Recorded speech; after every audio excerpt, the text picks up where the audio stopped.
यावर्षी दिवाळीत फटाक्यातला पाऊस आणि खरा पाऊस सोबतच पाहायला मिळाला। तर नमस्कार मंडळी, मी मनीषा आणि आजच्या व्हिडिओमध्ये तुमचं स्वागत आहे। जसं की मी तुम्हाला सांगितलं होतं मागच्या व्हिडिओत की पाऊस येऊन सगळी रांगोळी खराब करून गेला होता। म्हटलं जाऊ द्या बाई, आपण ना आता मस्तपैकी लक्ष्मीपूजनासाठी रेडी होऊया। पाऊस काय पडतच राहील बाहेर, आपण घरातली कामं आवरून घेऊया।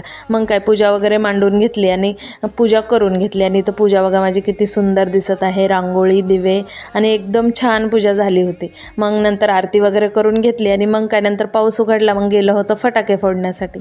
मग काय सर्वांनी खूप सारे फटाके फोडले आणि फटाके फोडताना एक गोष्ट आठवत होती की लहानपणी अगदी बोटावर मोजण्या एवढे फटाके मिळायचे आणि आता बघा आपण किती क्वांटिटीमध्ये फटाके आणतो ना। मग काय ते सर्वांनी एक एक करून सर्व काही फटाके लावले होते आणि सर्वांनी फटाके फोडून घेतले। आद्विक आम्ही सर्वांनी खूप सारे फटाके फोडले, खूप सारी मजा आली, फोटोज काढले, व्हिडिओज काढले आणि अशा प्रकारे आमची दिवाळी खूप छान गेली। तुमची दिवाळी कशी गेली मला नक्की कमेंटमध्ये सांगा।